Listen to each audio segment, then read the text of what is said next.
My name is Rachel Parker, and on behalf of UNESCO, APCEIU and Global Play Lab, I invite you to join us on Tuesday the 29th of April to hear all about our toolkit for global citizenship implementation and monitoring.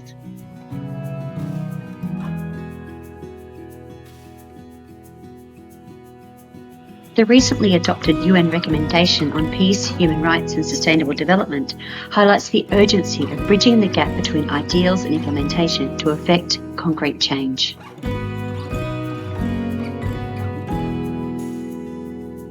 Our workshop will discuss why we need the toolkit, including the global policy settings that underpin our commitment to global citizenship and the challenges we face, including a lack of understanding of impact and confusion around enacting global citizenship as a transformational idea. We will share how the toolkit is evidence-informed and designed for all users, including teachers, school leaders, and education system staff. And the unique features, including a flexible framework, the use of an inquiry cycle, a continuum to measure progress, and practical activities for teachers, school leaders, and system leaders. We have spent far too long trying to come up with the perfect way to define global citizenship.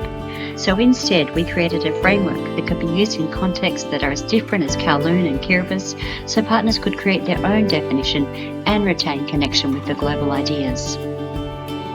Our toolkit acknowledges that transformative ideas like global citizenship education are a team effort. For reforms to be effective, commitment of all key players in education is needed to create a stable structure like the stool you see before you. Our toolkit uses an inquiry cycle that is familiar to many educators in many different contexts to map out and enact your vision for global citizenship education. Another unique feature of the toolkit is our framing of depth. We found that global citizens progressed in their knowledge from surface, that is, having a few disconnected ideas, to deep, having several ideas and understanding the connections between them, to transfer, connecting ideas and transferring them to new contexts. In practice, a person might be aware of some Islamic traditions at the surface level. A deeper understanding involves knowing the significance of these practices, perhaps learn directly from Muslim friends, and how these beliefs differ and align with your own. At the transfer level, it is understanding the contribution Muslim scholars have made in mathematics, science and humanities, and using this understanding to explore different worldviews. The toolkit involves practical activities to help guide you, which we will use together at the workshop. So come and join us on the 29th of April. Register here using the QR code provided.